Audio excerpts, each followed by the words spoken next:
I never thought I'd be telling this story, but here I am.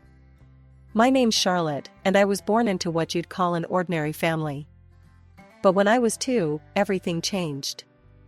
My dad died, leaving my mom a widow with a toddler. Mom didn't stay single for long. She married this guy, a big-shot entrepreneur with his own construction company.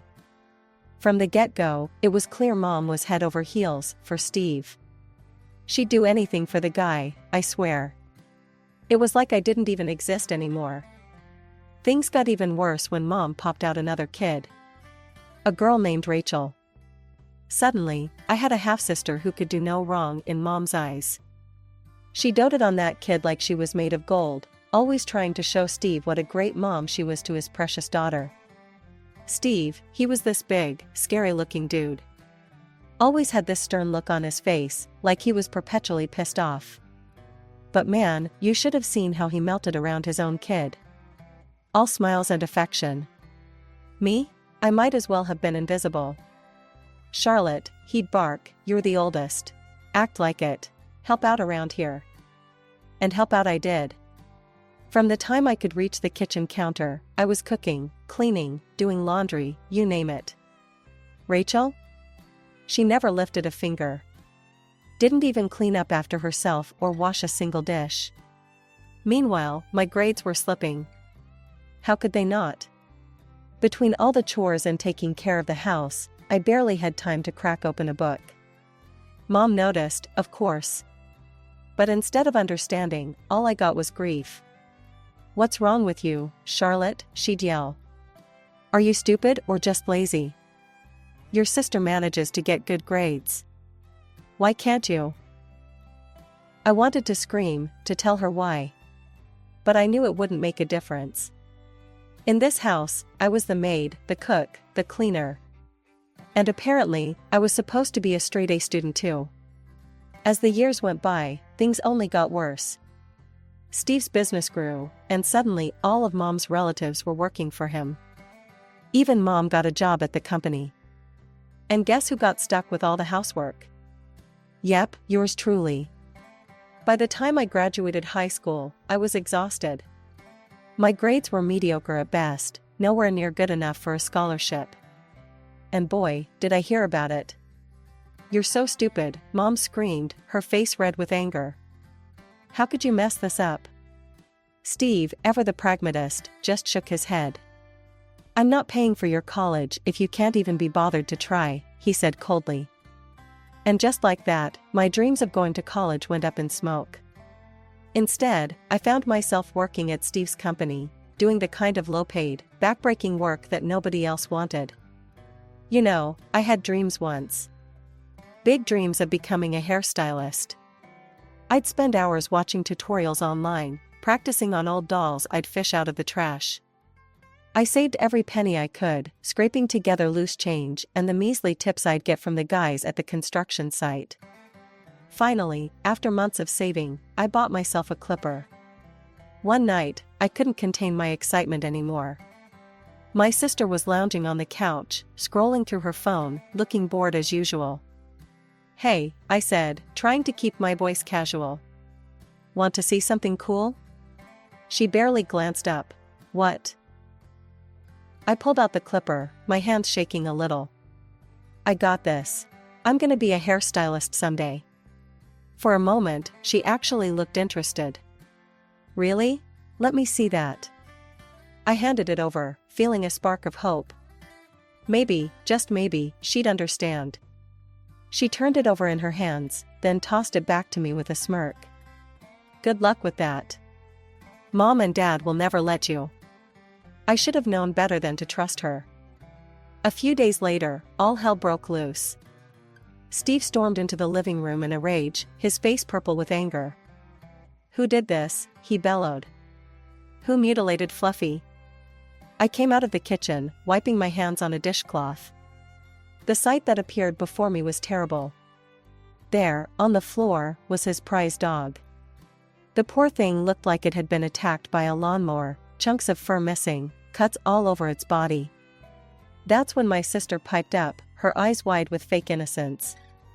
Oh, Dad, she said, her voice trembling. I think I know what happened. All eyes turned to her as she spun her tale. Charlotte's been talking about being a hairstylist. She even bought clippers. I think she might have practiced on Fluffy.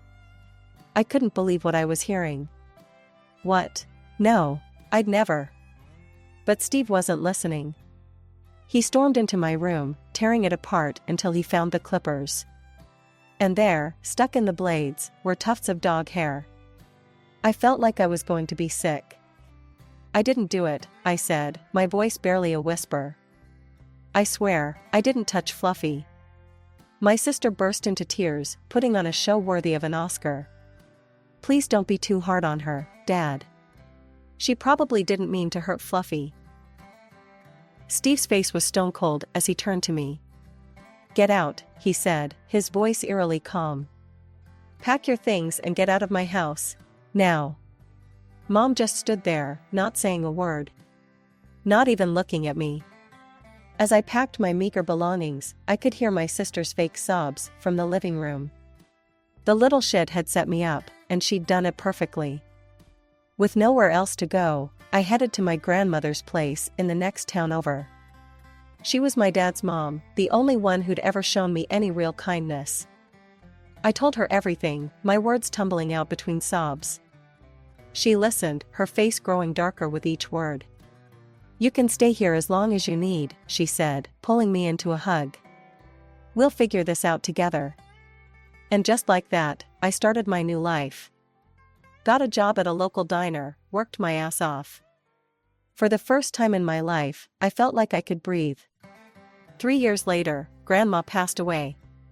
It hit me hard, she was the only real family I had left. But even in death, she was looking out for me. She left me her house and a little nest egg she'd been saving. With Grandma's savings and every penny I'd squirreled away from the diner, I opened my own beauty salon. It wasn't much at first, just me, a chair, and a mirror. But it was mine. All mine. The first few weeks were tough. I'd sit there, staring at the door, willing it to open. But slowly, word got around. One customer became 2, then 10, then I couldn't keep up. I had to hire my first employee. Then another. Before I knew it, I had a full staff and 3 chairs running nonstop. The salon was always full of chatter and laughter. For once in my life, I felt like I belonged somewhere. Like I was good at something. Charlotte, you're a miracle worker, one of my regulars exclaimed after I fixed a botched dye job she'd tried at home. I grinned, feeling a warmth spread through my chest. Just doing my job, Mrs. Johnson. But it wasn't just my hairstyling skills that were changing. I was changing too. Gone was the meek, scared girl who'd let everyone walk all over her. In her place was a woman who knew her worth, who didn't take shit from anyone. One day, a customer was giving one of my new girls a hard time. I stepped in, my voice firm. Ma'am, if you can't treat my staff with respect, I'm going to have to ask you to leave. The woman spluttered. But I'm the customer. The customer is always right. I crossed my arms, standing my ground. Not in my salon, they're not. There's the door. Life was good. Really good. But you know how they say curiosity killed the cat? Well, one night, after a long day at the salon, I made the mistake of checking social media. There she was, my sister. All smiles in front of some fancy college, caption boasting about her business and management program. And the comments? Full of praise from Mom, Steve, and all the relatives who'd turned their backs on me. So proud of our little genius. Following in her father's footsteps. Can't wait to see you take over the company. I scrolled further. Vacation pics from all over the world. A shiny new car, graduation gift from the best parents ever. My stomach churned. Just as I was about to close the app, a new post popped up. Mom and Steve, all decked out in Hawaiian shirts and leis. Celebrating our brilliant daughter taking over the company. Time for a well-deserved break. Part of me wanted to be angry. To scream and rage at the unfairness of it all. But as I looked around my salon, at the life I'd built for myself, I realized something. I didn't need their approval anymore. I didn't need their love or their support. I had made it on my own, against all odds. Life has a way of throwing curveballs when you least expect it. One lazy Sunday afternoon, my phone rang. It was my Aunt Sarah, the only member of my family I still kept in touch with. "Charlotte, you're not gonna believe this," she said, barely containing her laughter. "Your sister? Turns out she's not so perfect after all." Over the next few minutes, Aunt Sarah filled me in on the family gossip. Apparently, while Steve and Mom were sipping Mai Tais in Hawaii, my sister had been running the company, right into the ground. "Made some real boneheaded moves," Aunt Sarah said. "Steve came back early, mad as a hornet. Told her he'd wasted his money on her fancy education." We chatted a bit more before hanging up. I went about my day, pushing thoughts of my family to the back of my mind. But life wasn't done with its surprises. A few weeks later, there was a knock at my door. I wasn't expecting anyone, so I approached cautiously. When I opened it, I nearly fell over in shock. There stood my sister, mascara running down her face, a suitcase at her feet.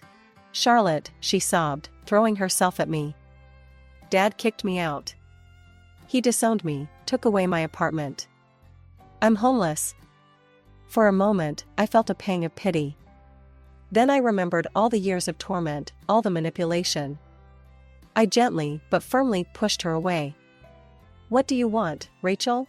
I asked, my voice flat.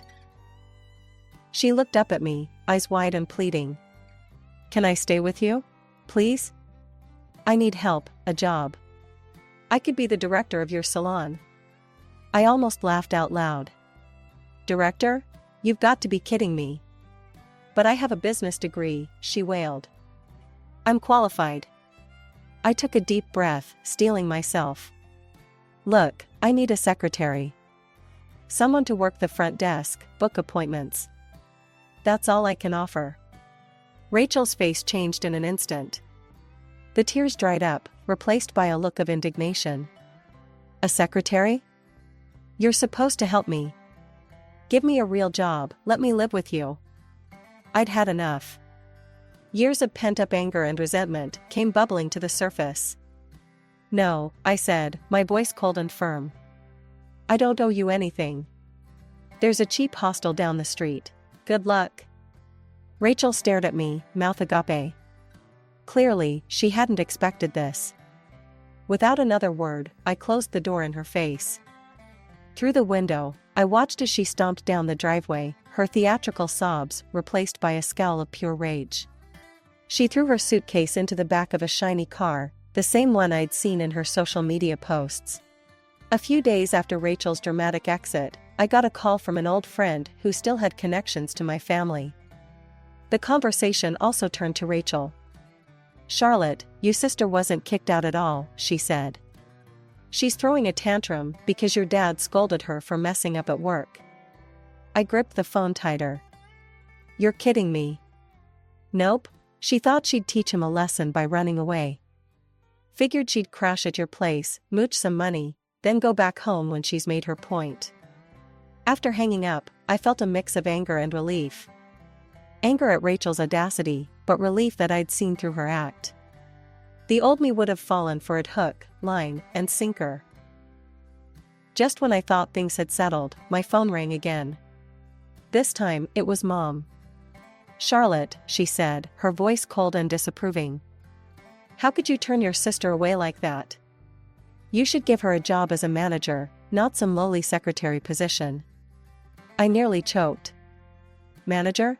Are you serious?" "Of course I am," Mom snapped. "She has an expensive education. She's taken management courses. She's much smarter than you, Charlotte." That was it. The last straw. Years of pent-up resentment came pouring out. If she's so smart, I spat, then why did she screw up Dad's company so badly? There was a pause on the other end of the line. When Mom spoke again, her voice was icy. "Your sister just needs to learn. The director position at your salon would be perfect for her to practice. It's not like your little haircutting business would be a great loss if she makes a few mistakes. I saw red. My little haircutting business?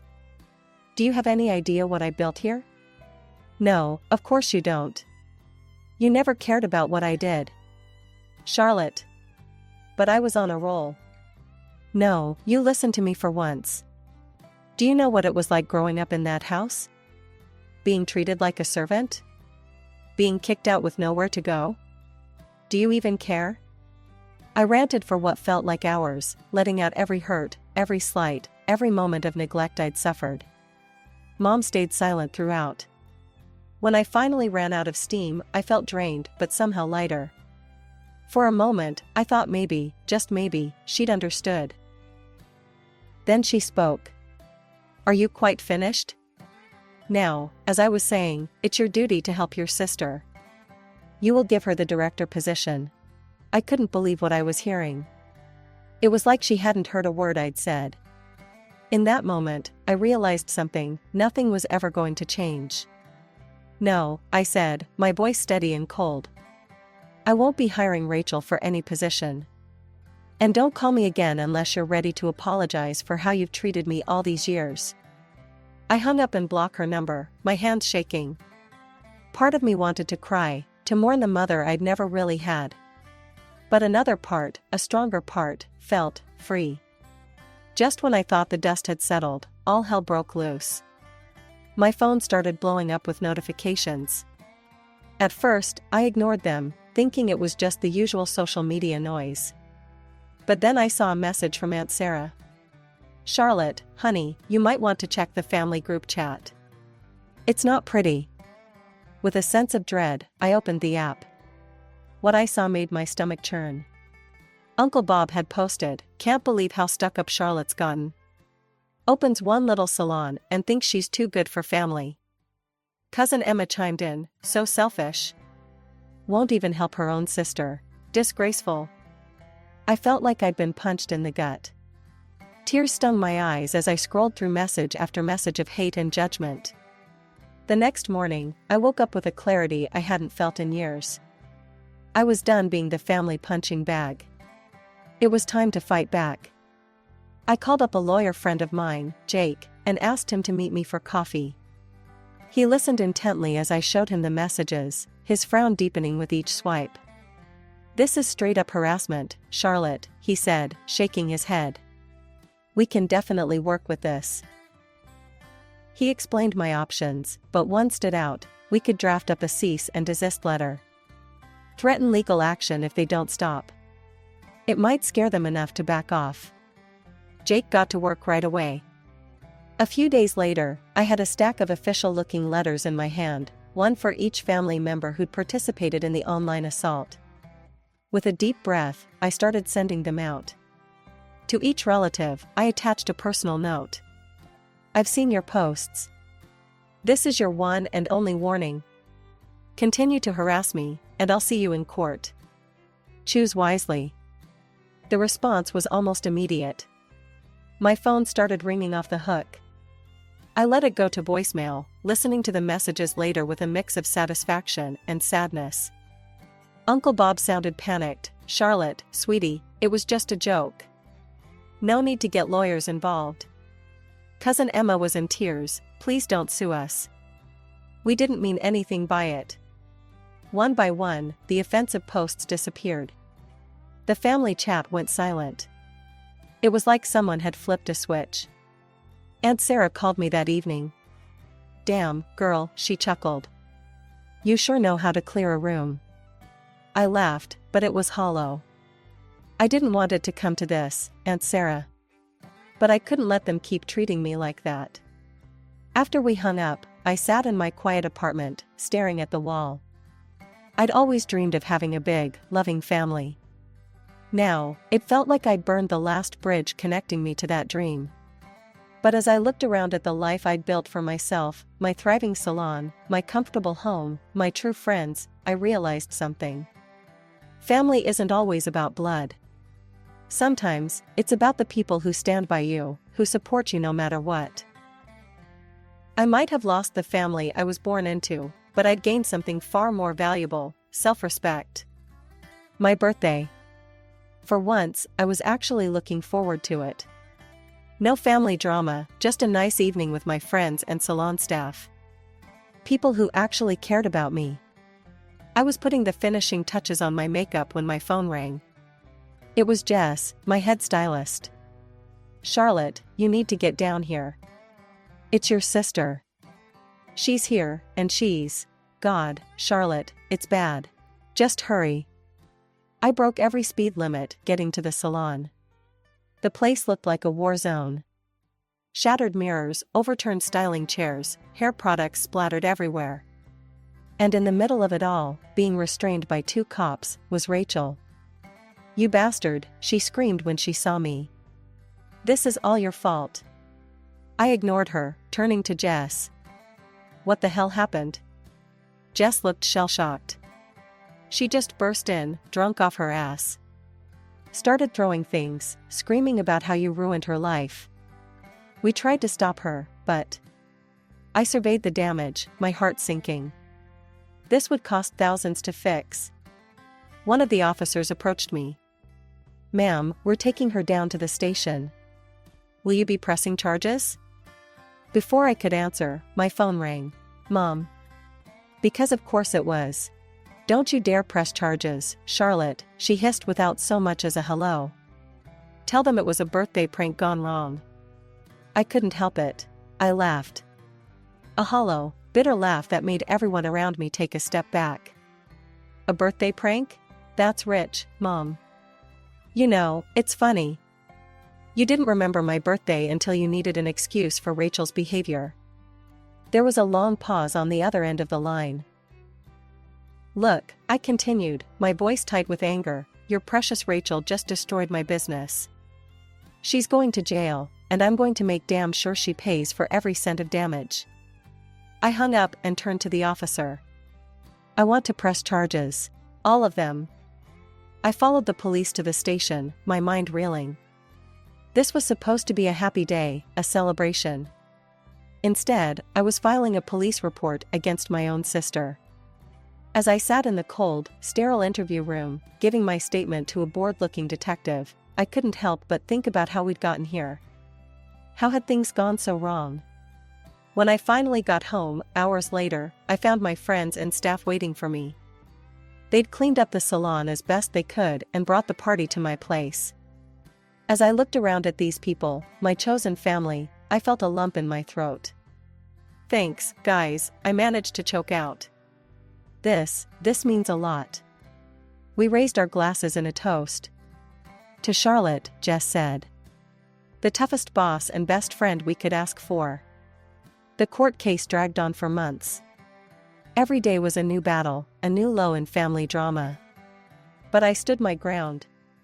Finally, the verdict came in. Rachel got a suspended sentence for hooliganism and had to pay me a hefty sum in compensation. I thought I'd feel victorious.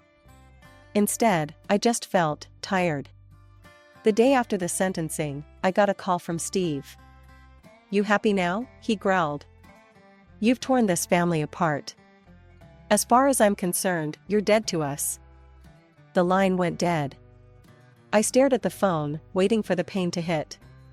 But all I felt was relief. Mom didn't even bother to call. She sent a text, "I hope you're satisfied with what you've done. Don't contact us again." I showed the messages to Aunt Sarah over coffee the next day. She shook her head, disgusted. "You're better off without them, honey," she said, squeezing my hand. "You've got me. And you've got yourself. That's all you need." She was right. I threw myself into my work, channeling all my energy into expanding my business. One salon became 2, then 3. Before I knew it, I was running a small empire of beauty salons across the city. Years passed. I was happier than I'd ever been, surrounded by people who genuinely cared about me. My family became a distant memory, a bad dream I'd finally woken up from. Then, one lazy Sunday morning, I was scrolling through social media when a headline caught my eye. "Local construction mogul bankrupt, daughter's financial scams to blame." My heart skipped a beat. There was Rachel's face, being led away in handcuffs. The article detailed how she'd embezzled millions from Steve's company, running various financial scams that had finally caught up with her. The fallout was swift and merciless. Steve's company collapsed, taking down all the family members who worked there with it. And suddenly, my phone was blowing up with messages from relatives I hadn't heard from in years. "Uncle Bob. Charlotte, sweetie, I know we've had our differences, but I'm in a tough spot. Any chance of a job at one of your salons? Cousin Emma. Hey cuz.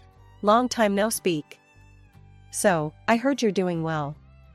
One by one, they came crawling out of the woodwork, all with the same plea: give me a job, lend me money, save me from the mess Rachel made. My finger hovered over the reply button. Then, with a deep breath, I hit block instead. One by one, I shut them out of my life for good. The only message I responded to was from Aunt Sarah. "You okay, honey? I saw the news." I wrote back. "I'm fine. Better than fine, actually. I'm free." That night, I stood on the balcony of my penthouse apartment, overlooking the city where my salons now thrived. I thought about the long, hard road that had brought me here. The pain, the struggles, the moments of doubt. But I also thought about the strength I'd found, the true friends I'd made, the success I'd built with my own two hands.